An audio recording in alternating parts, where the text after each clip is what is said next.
tentang penggunaan handphone untuk santri atas nama pembelajaran, ya. Ada yang pro jelas dan akan ada yang kontra. Tentu saja yang pro akan mendukung dengan dalil-dalil, dengan argumentasi, dan yang kontra juga akan mencoba bertahan dan memputar balik dengan dalil-dalil dan argumentasinya. Mari kita cek semangat penonton di tribun kanan. Kita cek suara penonton di tribun kiri. Kita cek semangat di tribun tengah. Sekali lagi kita cek mana pendukung yang pro. Nampaknya banyak yang dukung penggunaan HP, ya. Mana yang kontra? Oke. Mari sudah siap semua mic-nya? Mic. Oke. Mari kita masuk pada sesi pertama, yaitu sesi pengenalan singkat kepada kelompok yang pro. Silakan.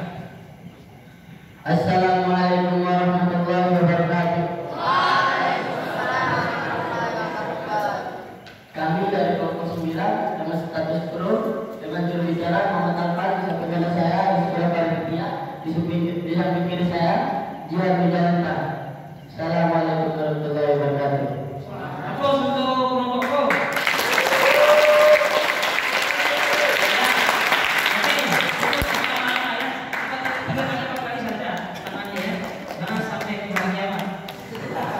Kita beri kemenangan singkat untuk yang kontra.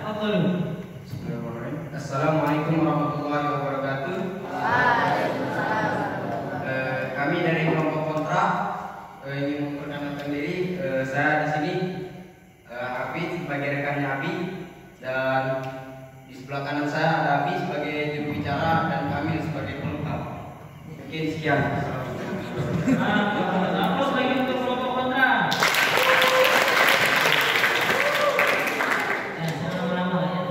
Oke, kita lanjut pada sesi kedua, yaitu sesi penyampaian materi. Dalam hal ini kelompok pro akan mengawali, dan tentu saja kelompok kontra akan menulis semua materi-materi yang disampaikan oleh kelompok pro yang akan ditanggapi pada sesi ketiga ini. Pada kelompok pro dipersilakan, stop dulu. Assalamualaikum warahmatullahi wabarakatuh.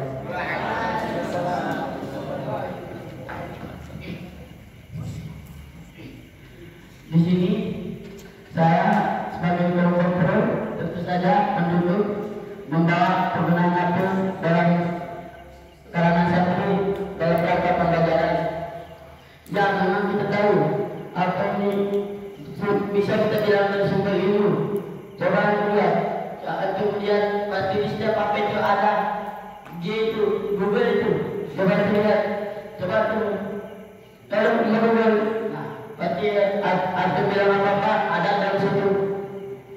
Apa ini sangat besar manfaatnya jika orang memanfaatkannya untuk belajar. Ada juga yang membaca HP kiri seperti telepon. Kita dalam beberapa menit saja kita tahu kabar radio kita, seperti saya siapa yang dari jauh, dan dalam beberapa menit kita tahu kabar radio kita dengan cara menelpon dengan HP. HP ini telah menjadi kebutuhan di dalam melakukan komunikasi untuk manusia, dikarenakan setiap saat ini manusia akan melakukan komunikasi dengan setiap orang. HP tidak hanya untuk melakukan komunikasi, akan tetapi juga menjadi sebuah alat untuk mencari uang bagi segelintir orang. HP juga telah menjadi tempat untuk mencari ilmu dan lain sebagainya.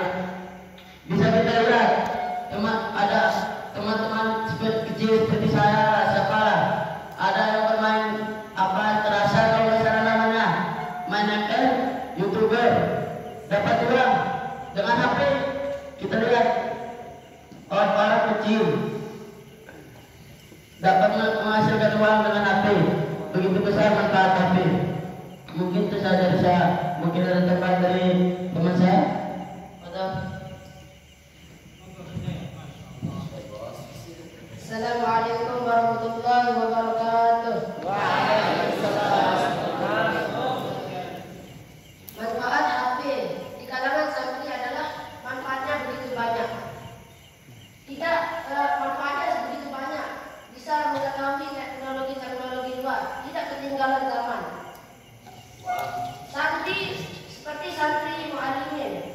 Santri Muhammadiyah ini adalah kalau dia keluar menjadi seorang kader pemimpin ulama.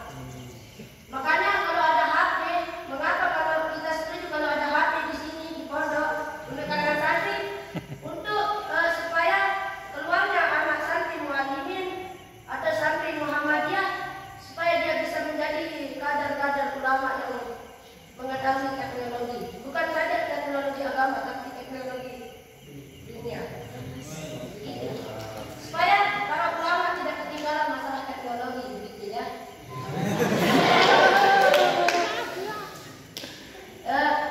Juga kita bisa mengetahui kalau di HP itu banyak macam jenis-jenis.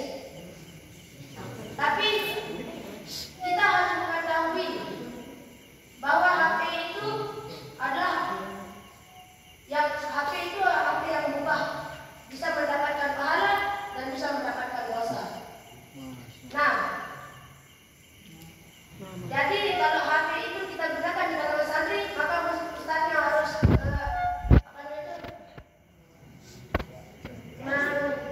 membatasi jadwal untuk penggunaan HP. Misalnya hari Senin untuk main HP. Nah, seminggu aja ini nggak usah terlalu berlebihan. Nanti kalau dia berlebihan caranya bawahnya nanti kan nggak kita maafkan santrinya kalau kayak begitu kan. Nah makanya kita harus mempunyai batas untuk main HP. Hanya itu aja yang saya sampaikan. Masih tersisa 1 menit lagi, silakan dimaksimalkan. Saya akan cerita sedikit masalah saya. Waktu saya di Pondok Kalilan, kan di sana juga dilarang bawa HP. Suatu saat pulang, ketemu orang tua, disuruh, kan saya lagi pegang HP, disuruh orang tua, coba kamu video call keluargamu biar tahu kabarmu bagaimana. Apa video call tersebut? Kita video call kamu, jangan tahu orang yang di mana tahu HP. Ya itu makanya salah satu HP itu bisa mengetahui perkembangan zaman. Siapa tahu kan kita dibawa oleh teman kita yang jauh-jauh itu dia kirim apa kita tidak tahu. Mungkin itu saja. Oke, masih tinggal 5 detik. Akan dimaksimalkan 3, 2, 1. Ya, aplaus untuk kelompok kontra.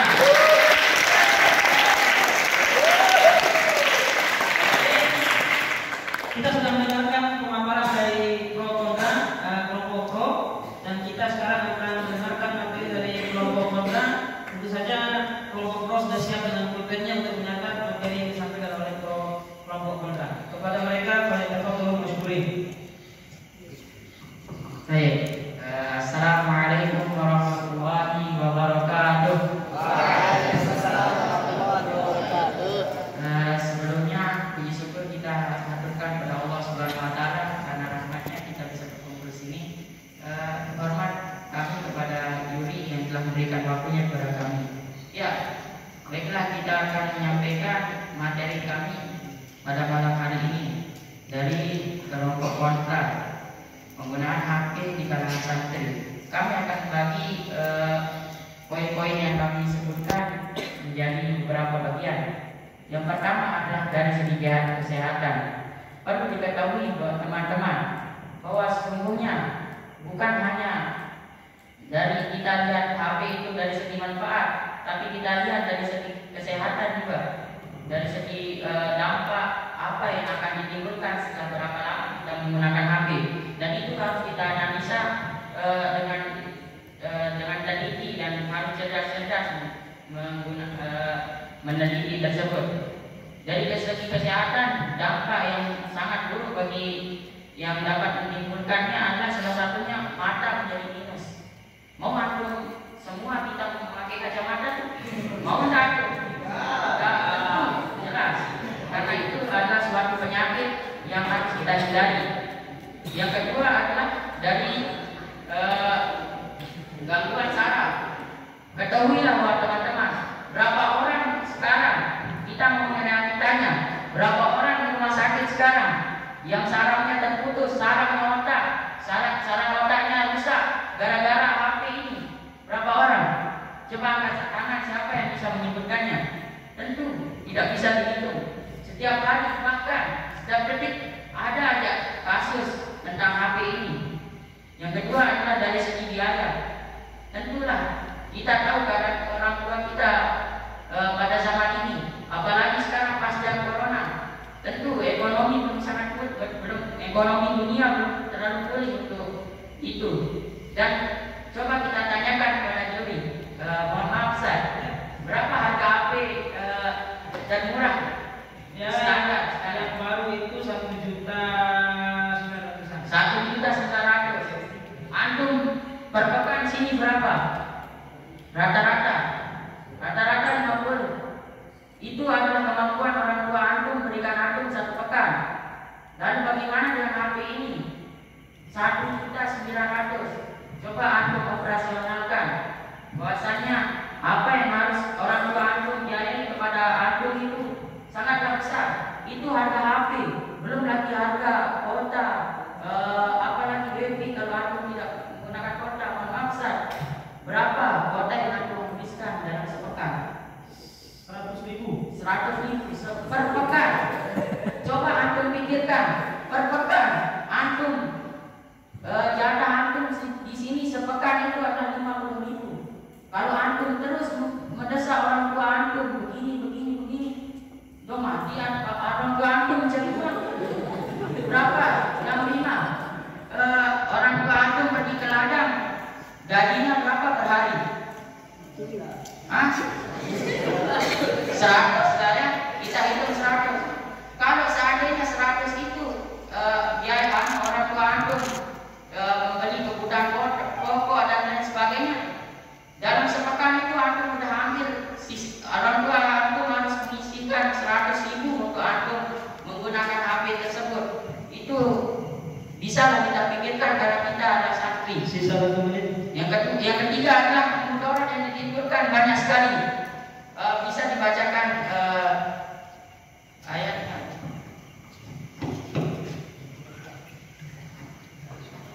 Ada di Bani Adam nasibuhu minaz zina mudrik ada di kala mahalata bil ainani zinahuma istima wal lisanu zinahul kalamu wal yadamina al baksu wal rajulu zinah al qata wal qalbu bahwa wa yatamanna wa tusabbihu zalikal farju wa yakunna telah ditentukan atas anak Adam baginya zina, ia akan mendapatkannya dan tidak bisa dihindari. Zina kedua adalah memandang zina, kedua telinga adalah mendengar zina lisan, adalah bicara, zina tangan adalah memegang zina kaki, adalah melangkah, zina hati adalah berkeinginan dan makan. Bisa dipastikan. Ya, terima kasih kelompok kontra sudah Ya. pas. Aplaus luar biasa. Karena kita materinya dari tadi. Oke, cukup. Selanjutnya Ya, Anda tahu juga sebenarnya jika ya kalau dari hulu lubuk kerjaan jika HP itu dikasih bawa ke pondok pasti coba dia bayar nggak? oke, yang nonton tolong menangkap tidak karena bersuara tanpa izin saya, nanti saya hukum nontonnya ya. Jadi jangan ya terlalu karena kita dengar juga pembahasan dari seberang juga banyak biaya yang keluar makanya jangan terlalu innallaha la yuhibbul mu'tadin tidak menunda orang yang berlebihan. Makanya kalau orang tua berpisah itu jangan dipaksa.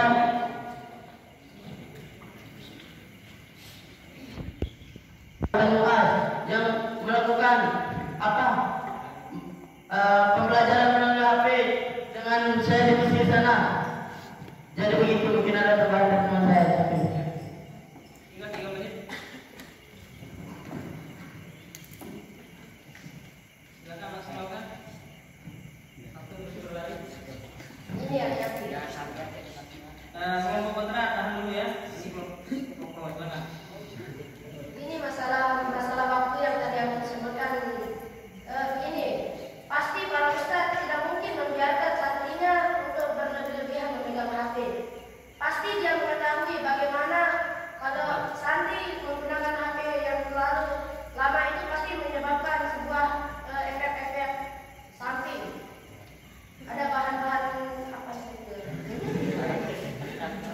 Jadi pasti para ustadz itu memikirkan bagaimana cara untuk menentukan waktu untuk para santri yang memegang HP, supaya kenapa? Untuk tidak terjadi sebuah masalah-masalah yang tidak diinginkan. Makanya para ustadz harus tegas dalam melaksanakan peraturan-peraturan untuk santri membawa HP. Ustadz yang dilibas juga ini. Sama juga kita harus tahu lah bagaimana cara menggunakan HP yang benar. Tidak boleh melakukan yang tidak, karena takut hafalan kita nanti hilang, gitu kan? Kalau kita berdoa yang tidak. Makanya kita harus berpikir dulu sebelum melakukan. Ya.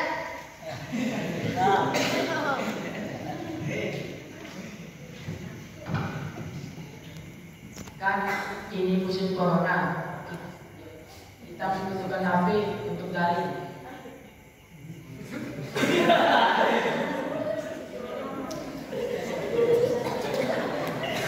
Terus agama.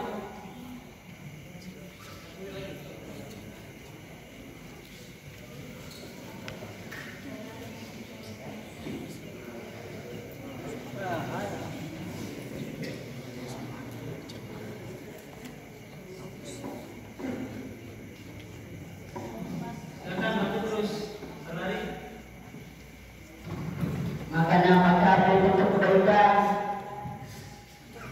Rasulullah SAW bersabda, Anja bin radhiyallahu anhu qala Rasulullah SAW likulli ma'rufin sadaqatun akhrajahu Bukhari.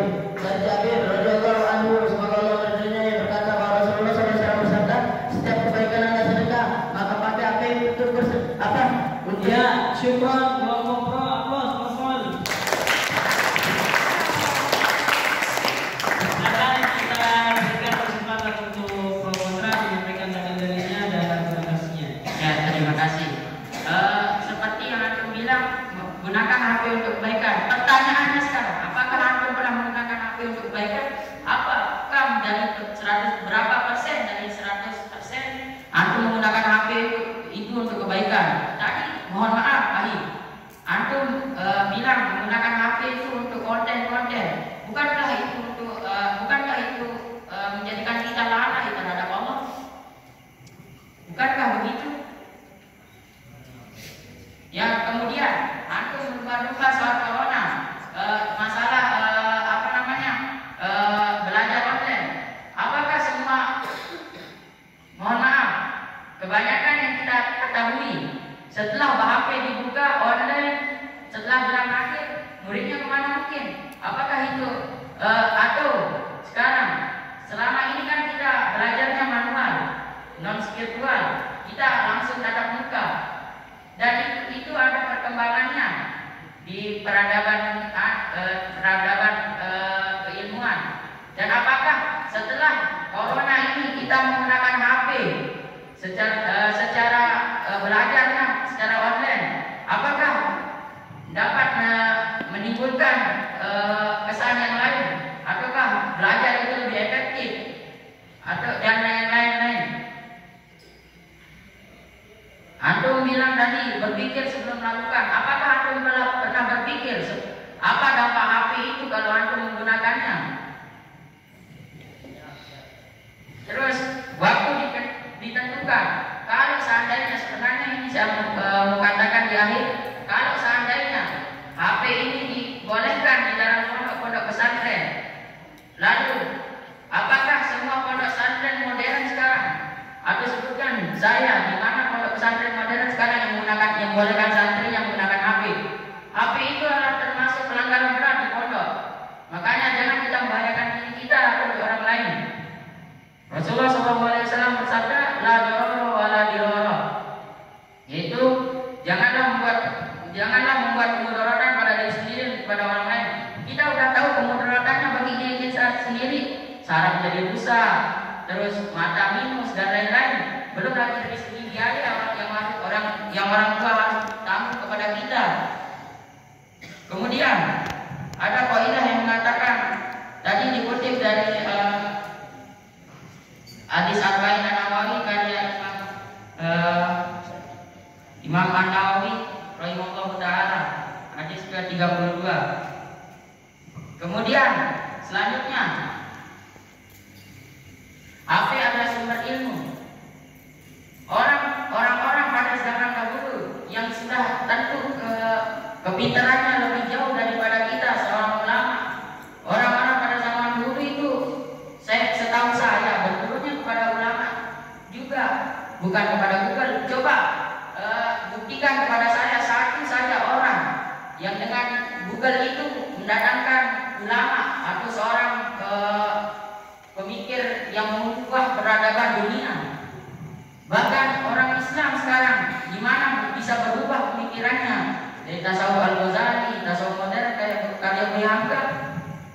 Mereka itu berguru kepada guru-guru yang langsung non spiritual, langsung tatap muka. Nah, kita sekarang mau bergurunya kepada Google, apa yang dapat kita hasilkan dari itu? Seharusnya kita berpikir lebih jauh. Antum sendiri yang sindir tadi soal begitu. Mungkin ada tambahan dari teman saya. Ya. Tadi diberikan waktu bagaimana santri diperbolehkan membawa HP. Semisal diberikan waktu sehari seminggu, bagaimana santri itu akan berpikir. Dia akan berpikir bagaimana dia akan mendapatkan waktu untuk bermain HP, sehingga dia tidak akan fokus belajar untuk menuntut ilmu. Di kepalanya bukan berpikir bagaimana dia akan mendapatkan waktu agar bisa dapat bermain HP. Sementara HP tersebut dapat membuat dia tidak bisa berpikir dengan baik, sehingga ibadah, belajar, berzikir serta mengingat Allah tidak fokus karena yang dipikirkan hanyalah HP. Tidak semua tentang teknologi itu bisa didapatkan dari HP. Apa gunanya buku diciptakan tentang teknologi, IT, dan semuanya? Semua itu digunakan, diciptakan karena kita disuruh untuk membaca, bukan mendapatkan dari HP. Semisal kita membaca di HP tentang informasi atau teknologi, berita atau apapun itu, di situ tidak menutup kemungkinan maka kita, oh ada pesan dari teman nih, balas dulu sebentar dulu deh bacanya. Nah, Syukran